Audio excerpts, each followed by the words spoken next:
Estamos en esta oportunidad en compañía del candidato al Congreso, el doctor Jaime Quito.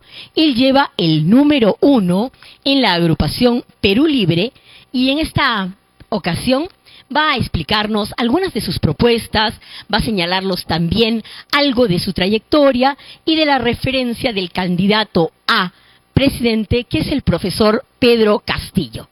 Entonces tenemos con nosotros al doctor Jaime Quito. Bienvenido, doctor. Buenas tardes. Estamos hoy planteando grandes cambios de los que requiere y necesita nuestro país, puesto que el partido del cual estamos representando, Perú Libre, es un partido provinciano, un partido que nace de las entrañas de nuestro país, que conoce la realidad de nuestro país y apuntamos a hacer grandes cambios. Jaime Quito está con el símbolo del lápiz, este es nuestro símbolo, el símbolo de la cultura, de la educación, y para escribir una nueva historia, y vamos con el número 1 al Congreso de la República representando a Arequipa, y al profesor Pedro Castillo Terrones como candidato presidencial a la República. Vamos a conversar un poco sobre lo que se refiere a la historia del doctor Jaime Quito. Él es abogado y una parte importante de su experiencia laboral la ha vivido representando a diferentes organismos, como pueden ser sindicatos o también organizaciones de base que defienden derechos del agro, como es el caso de aquellas comunidades que se opusieron a ciertas empresas de acción extractiva de recursos naturales, por ejemplo, lo que ocurrió en el Valle de Tambo, por todos conocido. En esa oportunidad y en otras similares, el doctor Jaime Quito, aquí con nosotros, ha sido el abogado, asesor de estas causas que, como él dice, están relacionadas con el respeto a la tierra, están relacionadas con el respeto y la valorización de nuestros recursos naturales como peruanos. A ese referencia, él tiene unas propuestas que son en verdad bastante novedosas y diferenciales en cuanto a otros candidatos. Propone, por ejemplo, junto por supuesto con su agrupación denominada Perú Libre, que exista una nueva constitución en el país. Vamos a hablar al respecto, por favor. Sí, primero, para señalarte, en muchas oportunidades yo he venido apoyando de cerca las distintas demandas sociales no satisfechas por los distintos gobiernos, debido a que siempre se han ido preocupando solamente por los grupos de poder económico y de ninguna manera han estado viendo las grandes mayorías. Más que abogado, he estado apoyando todos esos procesos de lucha y lo voy a continuar haciendo. Nosotros planteamos como Perú Libre, ante la realidad que hoy estamos viviendo, se hace urgente y necesario un cambio de constitución. La constitución actual que tenemos es una constitución que no solamente nace en una dictadura, sino es una constitución neoliberal que fundamentalmente establece solamente las ganancias, los beneficios para determinados grupos económicos, y las grandes mayorías están olvidadas o simplemente están dejadas de lado y no se ve o no se prevé en nada respecto a su salud, su educación, su vivienda y todos los demás aspectos. Por eso es que nosotros como Perú Libre consideramos y creemos que es fundamental para hacer los cambios que requiere nuestro país una nueva constitución a través de una asamblea constituyente. Doctor Quito, justamente con relación al tema de la nueva constitución, otra de sus propuestas, ¿no es cierto?, es también nacionalizar las grandes empresas, nos decía, que prestan servicios públicos. Y para que nuestra teleaudiencia lo entienda más, podemos desarrollar por dónde iría este concepto, cuál sería su planificación de puesta en marcha de una nacionalización y cuál sería el ámbito en el que ésta se desarrollaría. La Constitución del 93, con la dictadura Fujimori, permitió la privatización de más de 223 empresas públicas, que en realidad ni siquiera se vendieron, simplemente se regalaron. 7.000 millones que supuestamente costaron todas estas 223 empresas, pero solamente entraron al erario nacional, es decir, al fisco del país, 1.000 millones. Y el resto se fue en corrupción, o se le llevaron en maletas, o sirvió para corromper al país, como vimos en los Vladivideos. Es en ese sentido que hoy lo que hemos visto es que las grandes empresas han tomado el control de nuestra soberanía, de nuestros recursos naturales. Y por lo tanto, lo que está planteando Perú Libre es recuperar la soberanía de nuestros recursos naturales para que nosotros como peruanos podamos disfrutar de nuestros recursos. ¿En qué consiste la nacionalización de recursos naturales? Por supuesto, recuperar también y tomar las empresas estratégicas que el país requiere y necesita para salir de la situación de pobreza en la que nos encontramos y darle un valor agregado a los diversos productos que nosotros tenemos, porque solamente las exportamos en materias primas y somos primarios exportadores. En ese sentido, lo que queremos es tomar, por ejemplo, el tema del gas, el gas de camisea, que hoy está en manos privadas y que concertan precios las distintas empresas y que nos venden un gas a 40, 45 soles cuando el costo del gas no pasa de los 8 o 10 soles. Entonces, para nosotros nuestra preocupación es principalmente que podamos tener en nuestras manos o en las manos de los peruanos los recursos naturales. Doctor Quito, muy interesante el texto en sí de su propuesta, ¿no? Pero vamos a tratar de aterrizarla un poquito en la realidad. Pensemos y compartamos con nuestra teleaudiencia lo siguiente. Nosotros conocemos, por ejemplo, que a nivel nacional existen las concesiones a grandes empresas extractivas, ya sea, ¿no?, hidrocarburíferas o sea mineras de gran minería. Y esos contratos, como usted sabe, son estados madre o contratos ley, ¿no es cierto? ¿Y cómo haríamos? Esos contratos están vigentes y la mayoría son por la vida útil del proyecto, que estamos hablando no menos de 25 años. Por ejemplo, si usted dice la concesión que tiene de electricidad, por ejemplo, aquí la subestación Mantaro-Socabaya, y que proviene de la generación del Mantaro, tiene una concesión a tiempo de vida útil, más allá de los 25 años. Y así en Lima, así en la zona del norte existen todas las empresas, no solo las extractivas de minería, sino las que usted dice de servicios públicos. ¿Cómo haríamos, por más que entremos a un proceso de nacionalización, como usted le llama, cómo haríamos para cortar estos contratos ya existentes? La ley, como abogado usted sabe, no es retroactiva. Entonces, esos contratos, hablando en términos reales, van a estar vigentes por lo menos por 25 años más. Todos los de las grandes mineras, o sea, todos, hablamos de todos los de las grandes hidrocarburíferas, incluido obviamente gas de camisea y todos los que hacen explotación de gas masivo en nuestro Perú. Su propuesta, ¿cómo se colegiría? ¿Cómo permitiría no chocar? Digamos, ¿qué se haría con los contratos, que son contratos madre, contratos ley, contratos Estado, que están vigentes por no menos de 25 años? ¿Qué haríamos al respecto? Sí, mira, y como abogados sabemos que también echa la ley y echa la trampa, y la ley se la puede utilizar y manosear. Así es que no nos preocupemos mucho de ese aspecto, porque recordarás, por ejemplo, en todos los contratos que se establecen están las adendas. Y con las adendas quienes se benefician siempre son las empresas privadas. Entonces, lo que nosotros estamos planteando como Perú Libre es el cambio a la Constitución. Y cambiar la Constitución significa también cambiar el capítulo económico y cambiar ese artículo de la Constitución que establece los contratos ley que están por encima de la Constitución, que no se pueden hacer ninguna modificación. Nosotros lo que estamos planteando es renegociar esos contratos que existen con todas las empresas que hoy tenemos de gran capital, que son enteramente lesivas a los intereses del pueblo, porque los intereses se les van exonerando, o simplemente se les devuelven los impuestos porque no pagan el IGB, porque Kuczynski nos vino con el cuento que las exportaciones no pagan intereses, o perdón, las exportaciones no pagan impuestos. Bajo esa lógica se les devuelve el impuesto al IGB. Entonces, lo que nosotros estamos planteando, al cambiar la Constitución, cambiamos también estos artículos lesivos. Candidato Quito, pero por eso, permítame que volvamos a ese tema, ¿no es cierto?, de una manera constructiva, positiva, pero terrenal, ¿no es cierto?, lo que hablábamos. Estamos hablando de la tierra. Pero por eso, a eso me refiero, terrenal en el sentido de aterrizar, ¿no es cierto?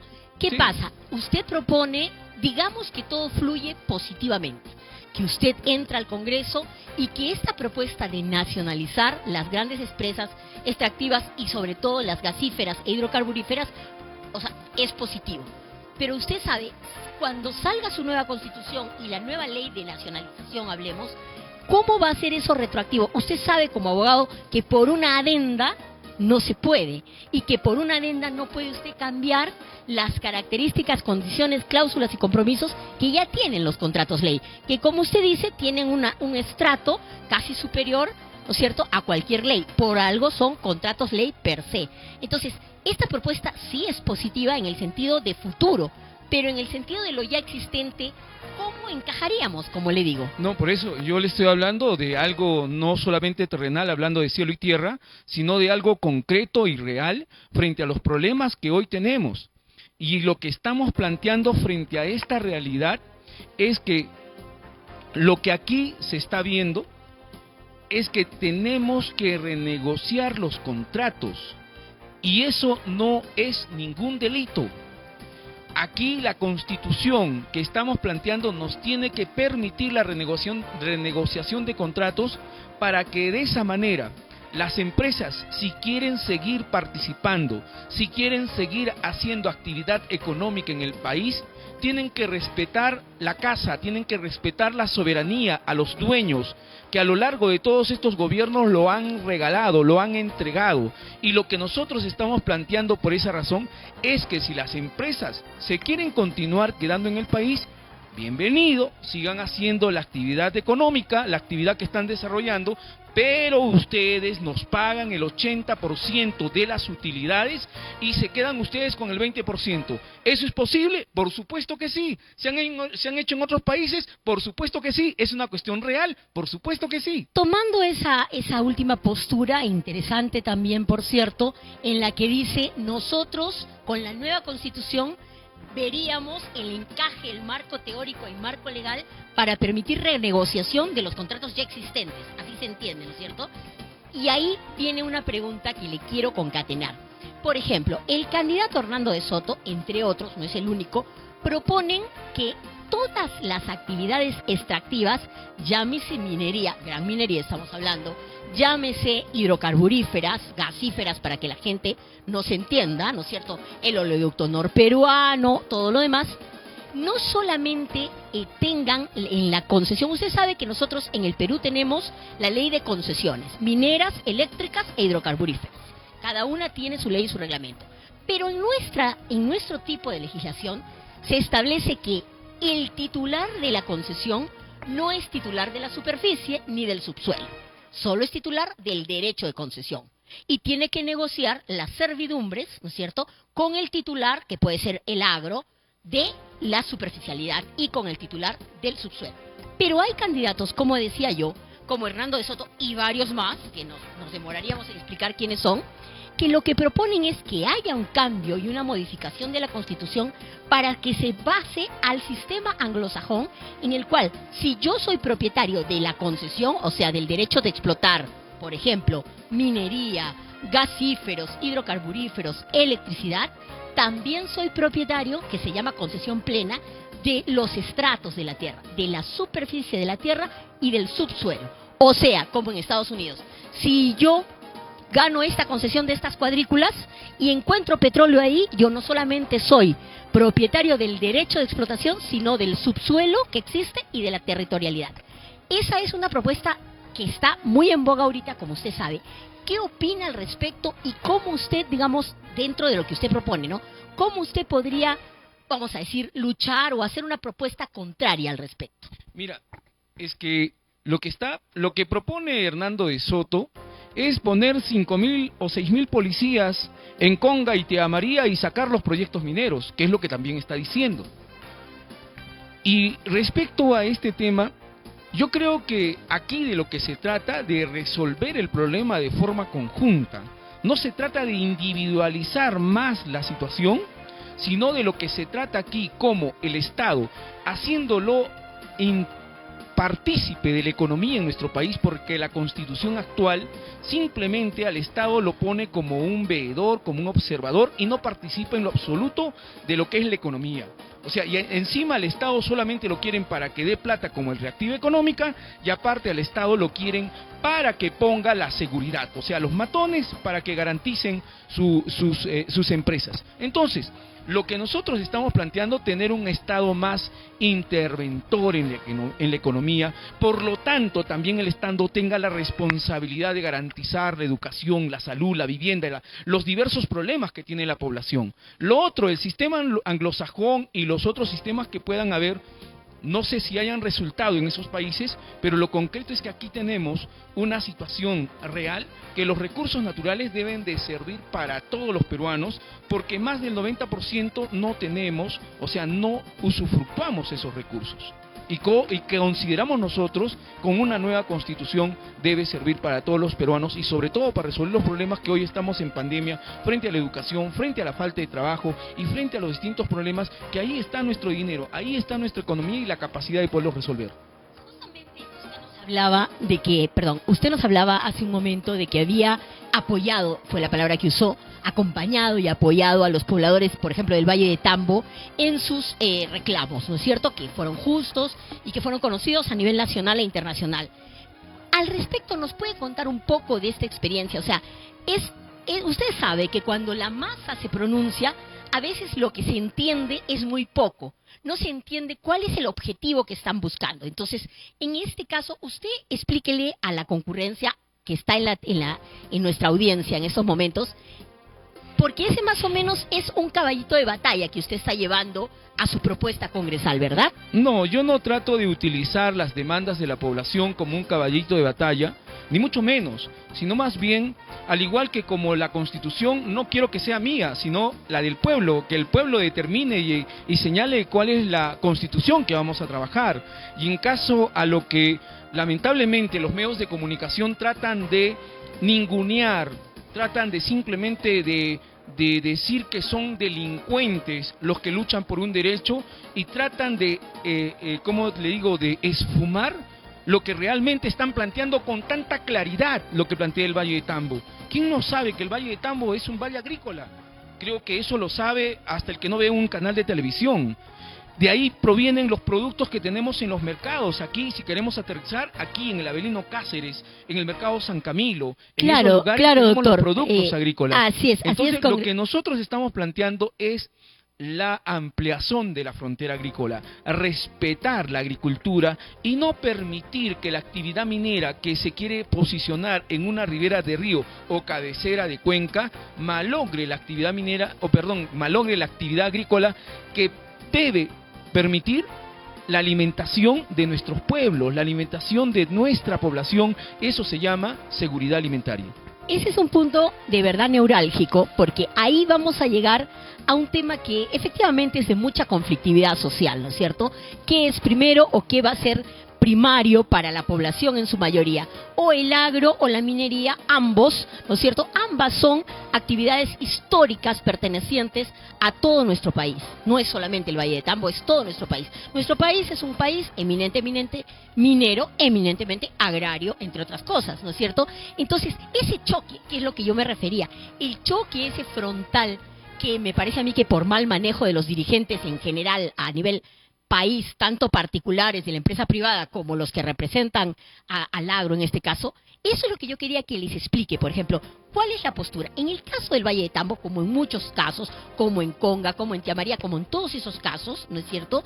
¿Qué ocurre? Hay una base legal existente y esa base legal dice que el que tiene la concesión y realiza el estudio de impacto ambiental y realiza las audiencias públicas ambientales y realiza las consultas previas, ¿no es cierto?, tiene el derecho de explotar pagando un reconocimiento perpetuo por servidumbre a aquellos que afectan. O sea, estamos hablando no diciendo si es bueno o malo, eso es lo que dice nuestra ley vigente, ¿correcto? Entonces, ahí es lo que yo quería que le ilustre a nuestra teleaudiencia. ¿Cuál es la propuesta del candidato Quito a ese respecto? O sea, la realidad nuestra, el marco teórico jurídico que vivimos es ese. Lo demás suenan bonitas palabras y todo, pero nuestra realidad es que ese es el marco jurídico. Un problema muy grave del Perú es la conflictividad social. ¿no es cierto? Entonces, Sí. ¿cómo rompemos esa conflictividad social? Sí. ¿Cómo hacemos que comulguen los intereses, en este caso, de los agricultores con los intereses de otras actividades extractivas? El problema es que muchos abogados, cuando nos metemos solamente en el código, en la ley, nos salimos del marco social. Y una de las cosas que a mí me ha permitido poder estar en el Valle de Tambo, conocer esa realidad, y hemos visto que, por ejemplo, en las leyes que me estás planteando, las grandes empresas se surran. Nunca existe esas llamadas audiencias porque ponen y traen matones de otros lugares para llenar las audiencias y no permitir que la población ingrese a esas audiencias. Ese es un tópico importante, Es por decir, ejemplo. por ejemplo, por lo tanto, aquí lo que las leyes están mal. Y lo que está mal hay que cambiarlo. Hay que modificarlo, hay que arreglarlo. No significa que la ley, o sea, es un mandato divino y tenemos que respetarla. Hablemos del presente y del La población, tú lo sabes muy bien, el pueblo es el poder constituyente que puede modificar todo. Sin duda alguna. Entonces, por lo tanto, hay que darle al pueblo esa posibilidad y no que sean los eruditos o los grandes entendedores del derecho constitucional que hagan los cambios, sino que sea el pueblo. Por eso es que nosotros pueblo se le debe tomar como un dato estadístico cada proceso electoral, sino que estamos planteando fundamentalmente esos cambios que tienen que ver, y mira, tú señalas que el Perú es un país eminentemente minero. Yo te voy a decir que a lo largo de la historia hemos sido un país eminentemente agrícola y que la minería simplemente ha sido utilizado para productos suntuarios, ¿no? Entonces, lo que es a partir de la colonia, por la llegada de los españoles que vinieron por el oro y la plata, que destruyeron toda nuestra agricultura, que provenía de nuestros ancestros, que destruyeron toda la agricultura, y que aún todavía tenemos los andenes que podemos ver en Paucarpata, que también se van destruyendo. Entonces, ¿qué es lo que quiero decir? Evidentemente que aquí en el Perú tenemos recursos naturales, y esos recursos naturales tienen que ser también explotados, pero para el beneficio de la población. Hoy, ¿para beneficio de quién están? Justo ahí va mi consulta. Mi pregunta específica es, ¿cuál es la propuesta del candidato Quito para equilibrar, ¿no es cierto?, esa simbiosis de poder, para que no se perjudique el agro y se permita al mismo tiempo realizar las actividades extractivas que son en pro de todo el país? O sea, ¿cuál es la fórmula que propone el candidato Quito como conocedor de esta problemática social? Y hay que plantearle también que la agricultura genera o ocupa a cerca del 30% de la población económicamente activa. Y la economía no llega ni siquiera, la minería no llega siquiera al 5%. Entonces, frente a entonces no es una cuestión de una conflictividad de equilibrio de poder. El tema es que la minera tiene todo el poder. Tiene el poder económico y tiene el poder político que nos va diseñando cómo es que se enmarcan las cosas de acuerdo al fortalecimiento o al respaldo constitucional que hoy tiene. Por lo tanto, hay un desequilibrio respecto a la agricultura, porque el agro no se está permitiendo desarrollar, porque no hay ningún tipo de apoyo a la agricultura. La reactiva económica ha servido para las grandes empresas, pero no ha habido un reactiva para los sectores, los micro, pequeños propietarios o productores agrícolas, productores de la gama de producción que tenemos dentro de la microempresa. Candidato. Entonces, lo que yo quiero, ¿qué es lo que estamos planteando no es que me quiera ir de la pregunta, sino que estoy tratando de explicar el entorno sociopolítico para poder llegar a una solución a ese problema. Yo lo entiendo perfectamente porque como usted soy abogada también, pero yo quería que lo pasemos en la manera más transparente, simple, digamos, posible, para que sus futuros electores, sus prospectos de electores lo puedan entender, ¿no es cierto? No la macropropuesta, sino la propuesta concreta. Entonces, ya sabemos que uno es la modificación de la Constitución, ¿no es cierto? Otro es la elevación de la tasa que tiene que ver con la impositividad, ¿no es cierto?, tributaria en nuestro país para las grandes empresas, ¿no es cierto? Eso es lo que usted planteaba. Claro, y lo que estamos planteando, mira, para nosotros es prioritaria la agricultura, mantener una soberanía alimentaria, porque hoy, ¿sabes cuánto estamos importando de alimentos de otros países? Cerca de 30.000 millones de dólares anuales. cuando nosotros podemos con nuestras propias tierras, por ejemplo, tener una política de Estado respecto a generar cuencas, microcuencas, represas, porque el 70% de nuestra agua de río se va al mar. Entonces, para posibilitar tener más Iguas 2 para los pequeños agricultores, para poder ampliar la frontera agrícola. Y podemos hacer todo ello, pero que la minería, si quiere desarrollarse, se tiene que desarrollar fuera de los 50 kilómetros, perdón, es 100 kilómetros que estamos planteando, donde no existe actividad agrícola que no afecte en lo absoluto. Ahí, candidato, permítame poner el dedo en la llaga, ¿no es cierto? De nuevo, vamos a volver a la disquisición eterna de si la minería o el agro son la actividad principal del Perú, o antigua o histórica. Para nosotros la principal es la agricultura. Ya, eso quedó claro. Pero, por ejemplo, usted sabe que un yacimiento minero, sea de pequeña estrata, sea de gran minería, de mediana minería o inclusive minería artesanal, no dice, yo me quiero poner acá. No, o sea, es una búsqueda, es un proceso de exploración, ¿no es cierto? Y en esa etapa exploratoria, que puede ser su amigo que con su pico y su lampa va y busca en las alturas no sé, de La Joya, que existe. Entonces, la minería, hablemos de la realidad de nuevo, la minería pequeña, mediana y artesanal y grande, no se puede delimitar a las cuadrículas que uno quiera, porque es un elemento natural, son yacimientos naturales, ¿no es cierto? Esa es la problemática. Como el yacimiento es natural, usted dice, en esas cuadrículas no, y justo ahí está, ¿no es cierto?, el oro, la plata, el litio o lo que sea. Y usted dice, no, allá en la esquina, en aquella cuadrícula, entre esas UTM, yo voy a hacer agricultura, tú no puedes hacer minería. ¿Cómo? Por eso la palabra es, ¿cómo comulgamos estos intereses para que no ocasionen un mayor conflicto social que termine nuevamente como Tambo, con muertos, heridos, sangre y todo, igual que Conga, igual que los grandes proyectos, digamos, que han devenido en una gran conflictividad social por dos razones, ¿no es cierto? Una es porque la gente, lamentablemente, en el Perú, no tiene un concepto, ¿no es cierto?, de identidad. Entonces, chocan. Piensan que uno es menos peruano que el otro es más peruano que el uno es más nacional o más originario. Existe ya en el Perú la ley de comunidades campesinas y originarias, ¿no es cierto? O sea, no se tiene que inventar nada. Lo que yo hablo es en la realidad. Usted dice, vamos a delimitar, traduciendo, ¿no? Vamos a delimitar que 50 o 100, como haya querido, kilómetros alrededor de la zona de influencia agrícola no se realice minería. Eso es lo que está planteando. Y no solamente lo planteo yo. Mira, la Constitución actual del 93 señala que dentro de los 50 kilómetros de frontera con cualquier país no se puede realizar actividad minera. Totalmente de acuerdo. Cualquier tipo de empresa. Entonces, no se trata, ya han encontrado, ya ha habido en Puno, que en ese lugar, por ejemplo, ha habido actividad minera, pero se ha hecho respetar esa situación, porque es un tema constitucional. No se trata, yo no me estoy yendo a que si el mineral lo encontramos, si entonces, según tú, si el mineral lo encontramos aquí, en la Plaza de Armas, en el Tuturutu, vamos a tener que abrir un zanjón como lo han hecho en Cerro de Pasco. ¿Y crees que eso está bien?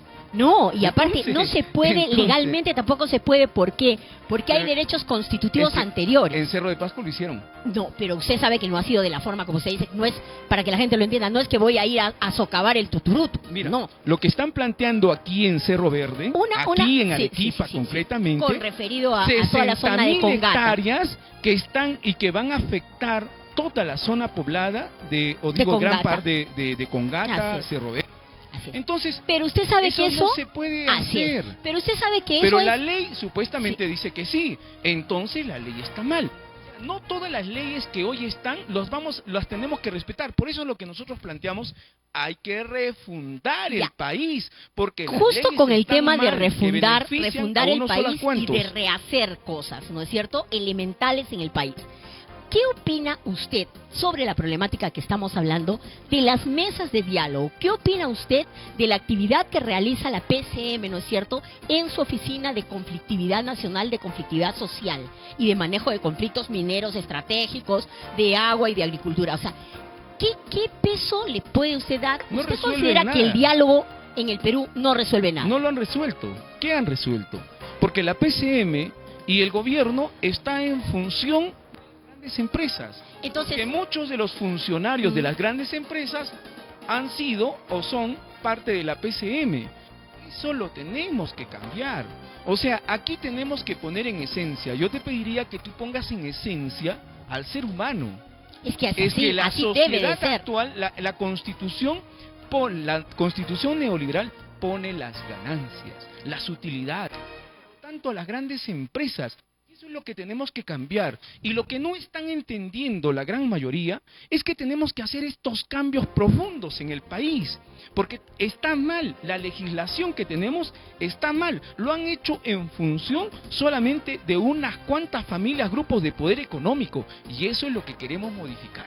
Candidato Quito, ha sido muy interesante conversar con usted. Justo el tiempo ya se nos terminó, pero creo que hemos transparentado bastante las propuestas principales de Jaime Quito como candidato. Repítanos, por favor, las cosas más importantes en este momento, que son el número con el que va, el nombre de la agrupación política que representa y el nombre del candidato a presidente, y un último mensaje que nos pueda dar breve de 1 minuto porque ya nos levantan del aire. Sí, muchas gracias. Simplemente decirles a ustedes que estamos claros en nuestra visión y en nuestra posición.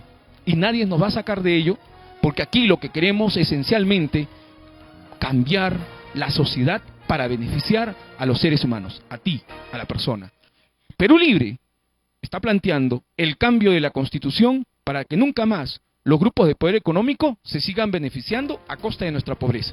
Por eso te pido que este 11 de abril marques, aquí está nuestro lapicito, el lápiz de Perú Libre del profesor Pedro Castillo Terrones, y escribas el número 1 de Jaime Quito para continuar luchando por nuestros derechos, y así con esta energía continuaremos buscando una sociedad justa. Muchas gracias, ha sido Jaime Quito. Muchas gracias a ustedes y a nuestra teleaudiencia. Soy Marilu Arias Vera, muy agradecidos por su sintonía.